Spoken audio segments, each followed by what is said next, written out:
And I'm going to let James in as a panelist.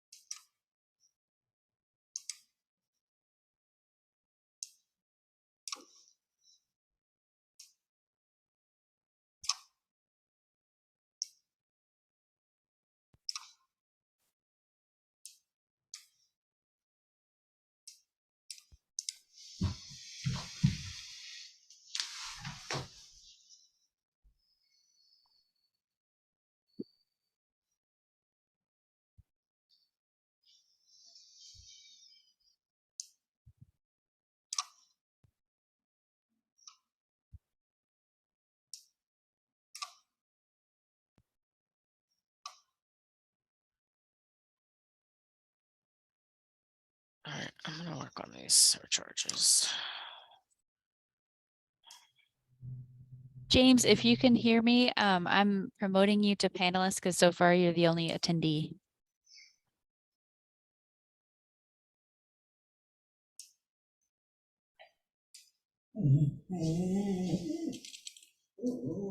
Okay, thanks.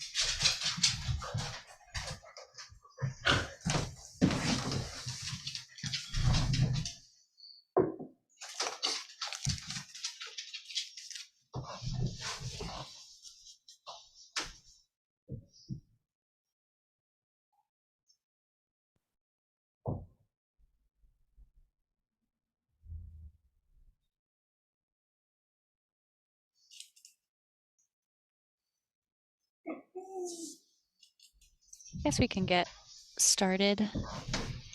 People can trickle in. Let me see if there are any other attendees.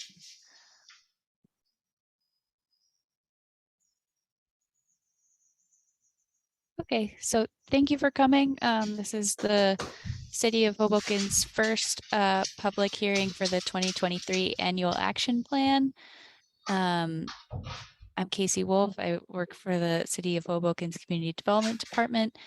And I think we're going to turn it over to our CDBG consultant, Mark Leckington, for a short presentation. And then we really want to hear from you on any questions or thoughts for the upcoming annual action plan. All right. Thanks, Casey. Well, when I was looking at these slides and cleaning them up for today, I realized we wrote these last year and no one got to see them because no one showed up at the hearing. So this is the first human eyes that will lay on these slides. So we refreshed them a little bit and made them for the last year, but they're obviously new this year. So welcome. The CDBG program is been around, almost 50 years now, 49 years this year. It's been around since the 1970s. But the City of Hoboken's only been a grant recipient for about 6 years now, or 7 years. It was through HUD regularly looks at the town's eligibility to become an entitlement community. And they were one of the few towns in 2020 that got added to the program. So the program is being administered by the Department of Community Development and Planning. They've got a very lovely webpage where you can learn a lot about the program, download various planning documents. There's a little screenshot of it here. Definitely worth bookmarking if this is a program of interest to you. As I said, the program's been around from 1974. Really came out of the social unrest of the late 60s, early 70s as a way to consolidate a large number of grant programs and entitlement programs that were available, kind of consolidated them all under one hat. Actually, there were 8 of those programs, according to the slide here. and it's been probably one of the more successful investment programs in municipal government since then. And it is the interesting thing about it is that it's not one of those grant programs that has a very laser focus on eligible activities. The CDBG program has perhaps the widest variety of eligible uses of any grant program at the state or federal level. It requires communities to undertake two major planning endeavors. The very first one is a consolidated plan, and that's basically a 5-year forward-looking prediction as to what the community development needs of the community might be, and then wrapping some a strategic plan, which includes goals and objectives around those needs. Relies heavily on looking at the market and things that are putting pressure on low-income individuals, and then each year, the municipality is required to prepare an annual plan, and that's what we're talking about today. So we're preparing an annual plan which will be submitted sometime in June of this year, if all things go well, with some very important steps that the federal government has to make before we can do that. And the idea of that plan is to basically program the use of funds for that particular year. And the important thing about those uses of funds is that if you hold them up to the light against the consolidated plan, they must fit the strategic plan of the consolidated plan and be consistent with the goals and objectives of the consolidated plan. So those are how the two documents work together. Again, 5-year look forward, and then individual plans that mirror or that attempt to further the 5-year plan. There's 2 public hearings that are required each year, this being the very first one. This is an opportunity for us to explain how the program works, solicit feedback from the community, incorporate that into our process. The city is also using this as an opportunity to explain and discuss its RFP process or its application process for organizations in the city to seek funding and to fund projects in their neighborhoods and areas that they work in the city.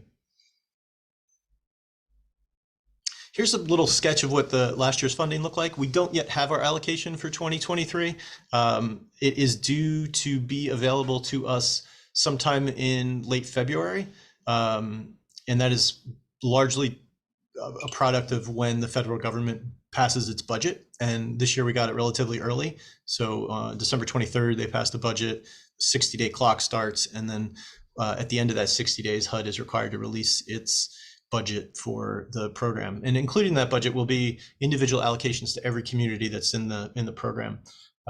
So all we have to work from is last year's budget. We don't expect there to be a major shift in funding between last year and this year. However, there's always a little bit of movement in the program, because in addition to using the national budget to fund all the individual programs, it's formula based, and changes in demographics and things like unemployment rates and income of individuals in the communities will affect that formula and may impact how the funding that was received by the city. In fact, last year there was a very level funding at the national level, a very modest change in the funding between 2021 and 2022. However, the city, when the final allocations came out, the city received about a 10% cut in its funding from 2021. So while the federal budget level is a very good indicator about what we might see locally, there's always the formula itself that might kind of deviate from the sort of the trend of the federal budget. We have a couple of different caps that we're subject to. The first one being the public service cap. These are projects where organizations around the city are working directly with low and moderate income individuals. We'll go over a series of those projects a couple of slides from now. And those funds are capped at 15%. So about $145,000 was available last year for those public service projects. And as you can imagine, that 10% cut that we took at the grant level had about a $15,000 hit here. So that was, we went from about $160,000 in public service funds to $145,000, which was a difficult challenge to it had a big impact on how the funds were distributed and what we could fund and what we couldn't. The administrative cap is 20%, and that works out to last year. That worked out to 193,000. When you subtract those two middle boxes from the top box, you're left with about $628,000 worth of funding for, we'll call them other projects, and those projects are generally construction projects where improvements are being made either to infrastructure or housing units or community facilities around the city, and we'll go over some examples of that shortly. Every dollar that is spent in the program has to meet a CDBG national objective, and there's three basic ones. The vast majority of funding that is programmed in Hoboken meets this first national objective, which is to directly benefit low and moderate income persons. These other two are a little less, are a little more difficult to reach the compliance threshold for, and therefore don't come to play very often in the city of Hoboken.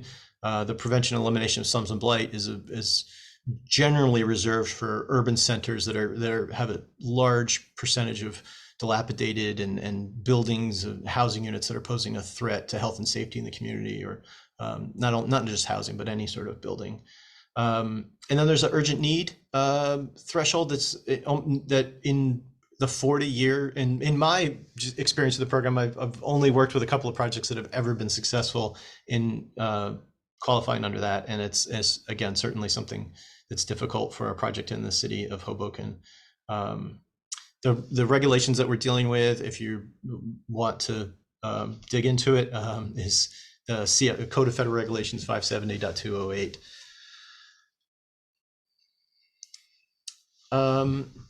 Within that low and moderate income benefit that I talked about earlier, there's a couple of different ways to qualify a project.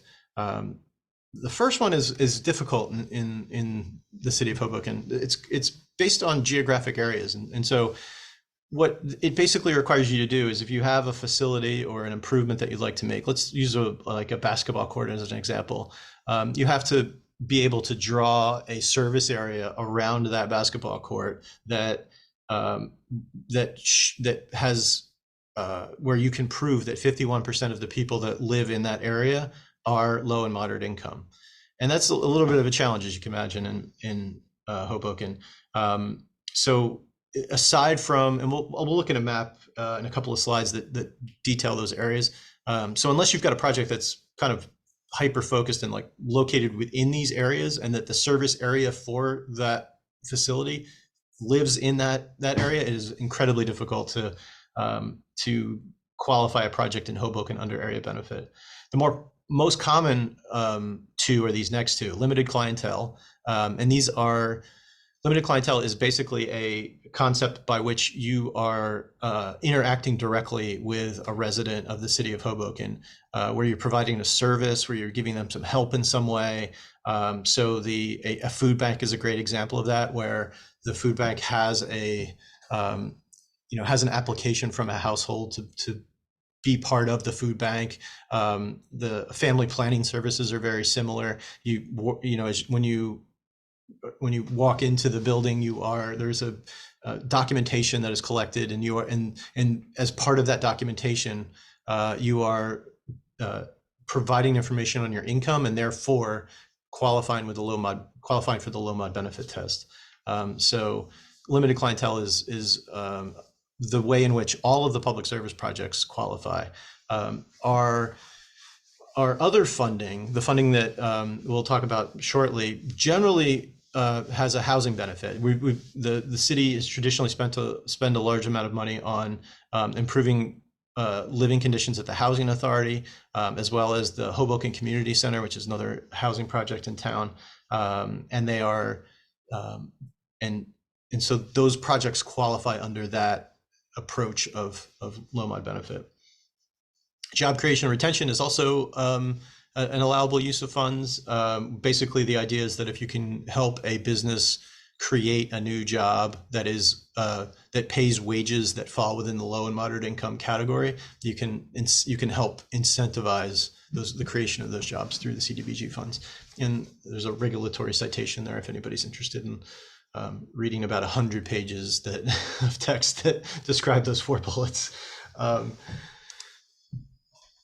The area benefit test, as I told you, it's based on a service area and whether or not the area is primarily residential. The traditional regulation requires the level to be 51%, but Hoboken has a slightly lower threshold for it. And we can look at that slide right now. So this is a slide of the eligible block groups in the city of Hoboken. So this, if you are looking to do a project that is a sort of served by the general population, that like a park improvement, like if you were going to put in a new sidewalk or something along those lines, this would be the way you would guide sort of your implementation of that project. If you are doing an ADA project or a project where you're serving people, where you know the people that are coming through the door, you would not use this approach to documenting eligibility. You would instead focus on the service population and your relationships with those people to document the low mod status.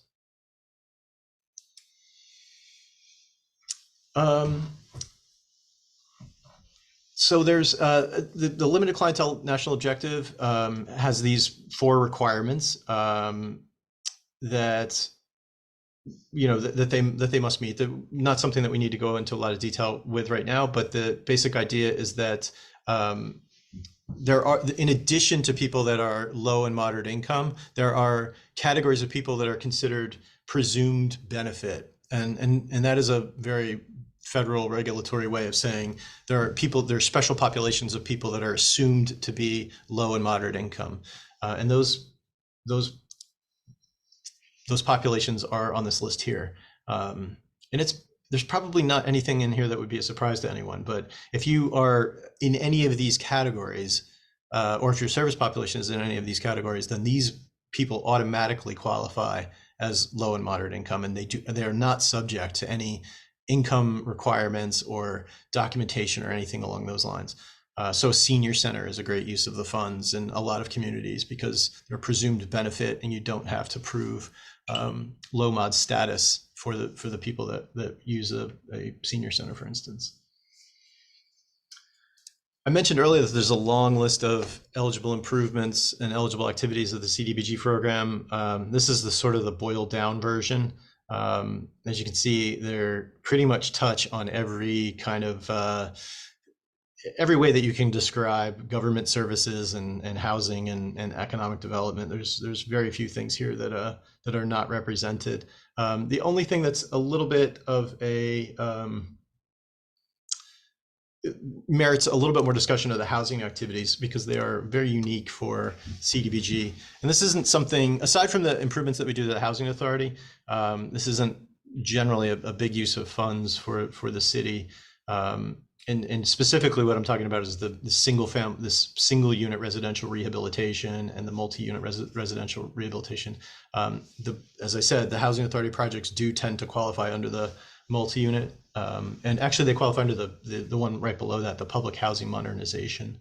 But the very first bullet says the construction of housing, and there are a long list of asterisks and exceptions to that rule. So this is not a good use of funds to build a new project. The construction of housing is allowed in very, very narrowly focused designated areas, of which the city of Hoboken has none.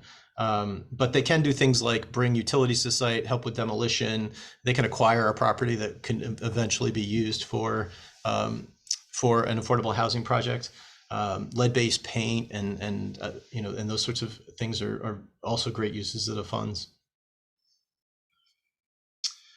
Ineligible activities, nothing should be terribly surprising here. There's you certainly can't improve a building that is used for general conduct of government. However, you can make ADA improvements to such a building, but you can't put in a new cafeteria for the employees in City Hall. But you could make the existing cafeteria ADA accessible.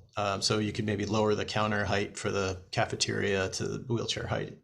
So that would qualify, but a general improvement to a building would not qualify. we certainly can't use the funds to supplement government expenses and those sorts of things. Political activity and all those sorts of things are certainly ineligible. Personal property and equipment is something that's very much frowned upon, although we have seen some new guidance on equipment that makes it a little bit easier to qualify under that. New housing construction, I talked about that a moment ago. Very, very narrow use of funds for that. This is the last one's important. The one in the middle at the very bottom is it says income payments made to an individual or family for items such as food, clothing, housing, utilities. So this basically means that you could give someone food that's bought with CDBG funds, but you could not give them money to go buy food. There's like a very hard line there. I mean, you can provide a lot of services and a lot of goods to families, but you cannot provide cash, even if there's an expectation of like what they are going to spend it on. The income limits, I just updated this earlier. They have grown pretty substantially in the last year. They've gone up about 8 to 10% depending on the category. But these are considered 80% of area median income. And when you're looking at these numbers, it's very important that you use the number that corresponds with the family size, the household size. So if you have a 4-person household, the income limit for that household to be eligible under the rules is $91,900. Hopefully this slide's not too fine a print for folks to see, but this is the breakdown of last year's funding. As you can see, when you jump over to the type of project, the bunch of them, the first 3 quarters were all public service projects. These are the funded amounts that they received.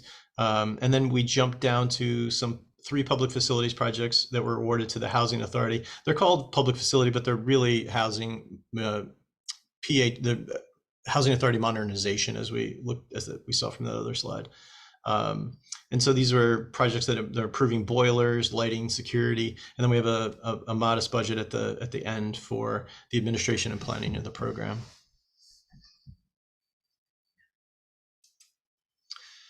Here's a little summary of the timeline. We've got our hearing today. We have, although I didn't get the date right, let me fix that on the fly. We have an application deadline of February 24th for the applications. They'll be posted to the city's website. We'll also push them out via email, the results of the application process. There's a subcommittee that will meet from City Council, and of course the mayor will review those as well. We will have another public hearing. It'll fall somewhere around early May. I picked May 9th for the sake of the slides here. And that will be where we will present a draft of the annual action plan and take questions and comments from the public. We expect, if all things go well with the timing of the federal government, we expect our application, the annual action plan, to hit or to be submitted somewhere around the 3rd week of June. And that'll be dependent on council meeting schedules and things like that.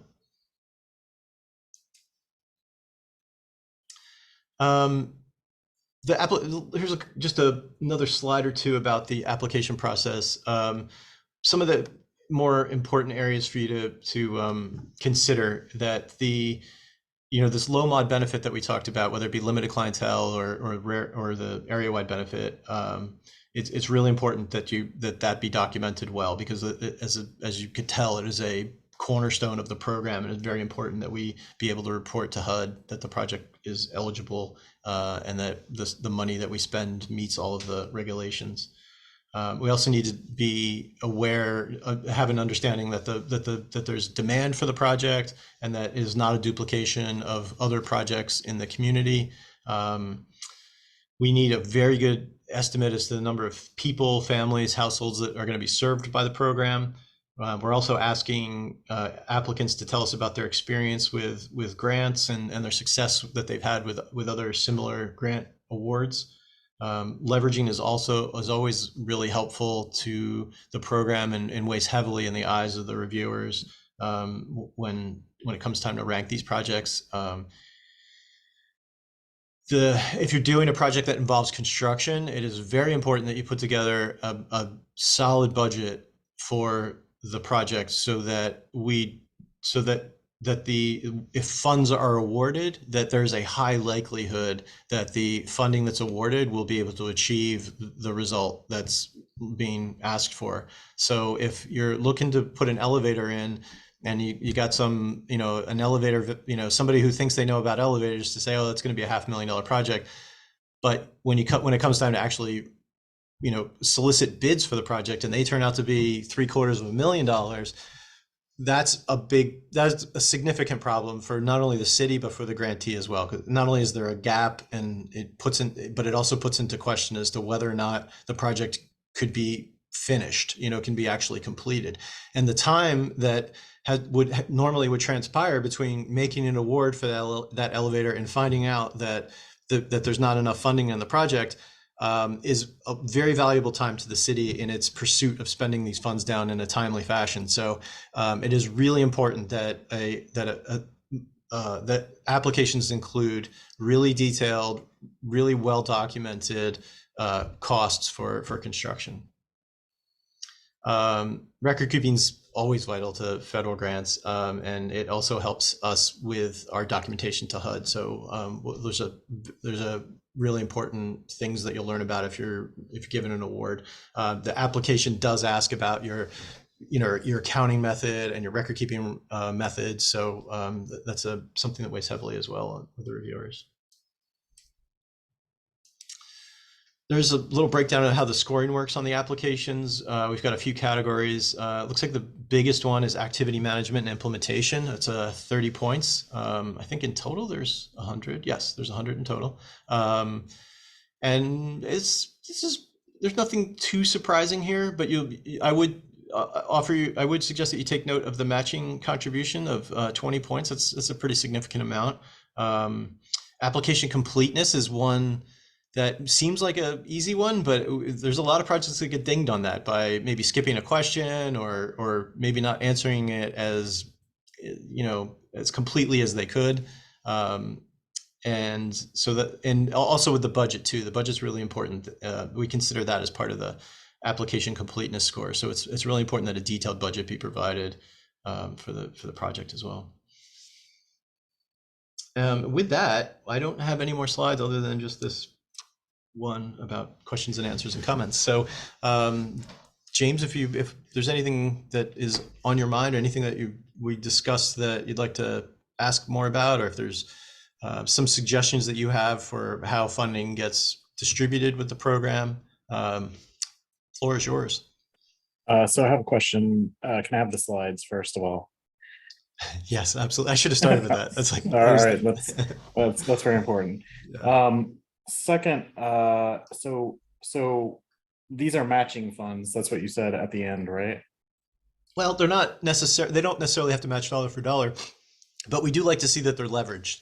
So okay. We would, that will help with the scoring. That's not to say that we haven't funded a project that had no matching dollars, but if you are looking to maximize your score, it would be helpful to have matching dollars.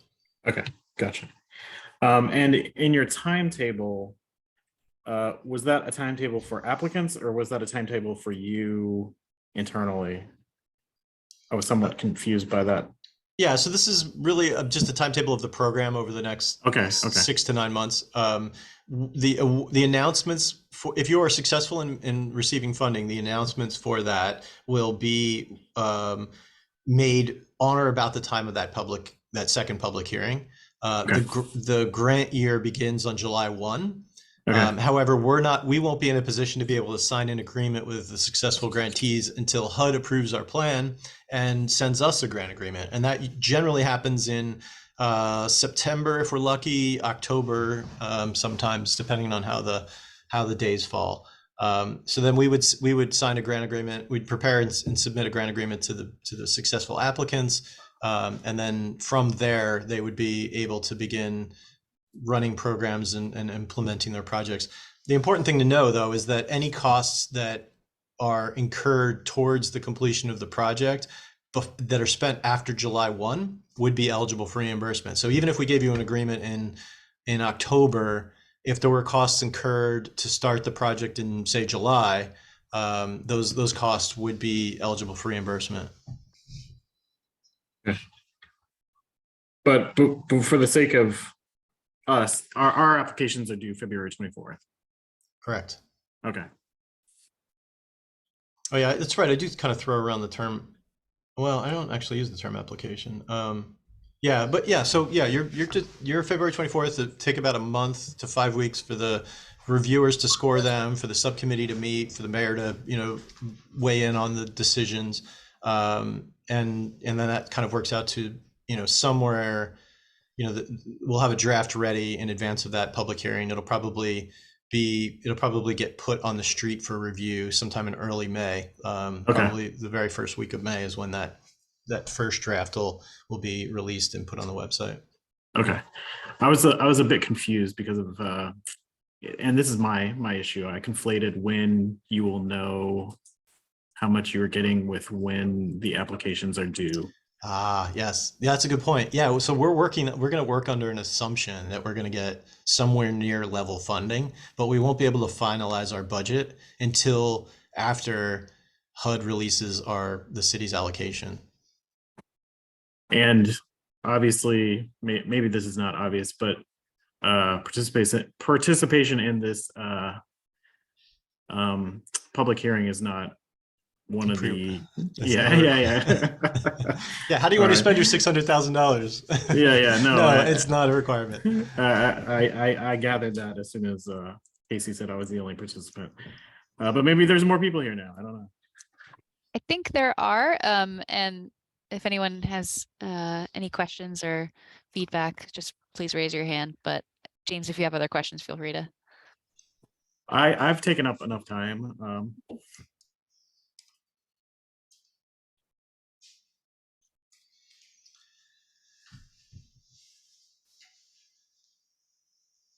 Any other questions?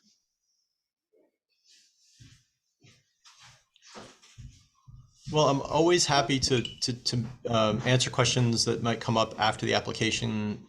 Once the application gets started and people are working through them, and there's contact information for me in the application, email and phone number. So if you do decide to put an application together and you're stuck with something or just want some interpretation or another set of eyes on something, please consider me part of the team and to reach out, and I'd be happy to assist you. As I've said earlier, we're going to push not only, I believe we're going to put these slides on the website. Is that right, Casey? You can do that. Yep. Yeah. And then we'll also push them out by email. And just for the sake of our public hearing documentation, if everybody would be so kind as to drop their name and sort of their affiliation in chat. An email address would be handy too, just so I can make sure that you get these slides. So I would. We don't have chat available, do we, Casey? No, but there is a Q&A if anybody would like to. Okay, so you could use that. You could submit a question with your contact information. That'd be great. All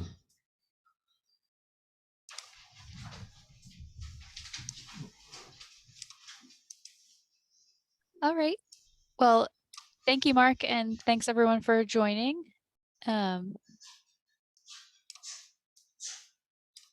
I guess, yeah, please reach out if you have any additional questions. On behalf of the crowd, thank you. Thanks, James. Thank you. All right. Good night, everyone. We got a Boy Scout in the chat. Oh, I'm here good. for a Boy Scout requirement. My emailer is Arjun Puri. That's Excellent. Very cool. Yeah. All right. Yeah, I guess we lost. James didn't put his email in the chat. You can reach out to other people at the library. Yeah, I've certainly spoken to a few of them over the years. Yeah. Be happy to do that. Awesome. Thank you. You're welcome. Good to see you, Okay. Casey. Be well. Okay. Bye-bye.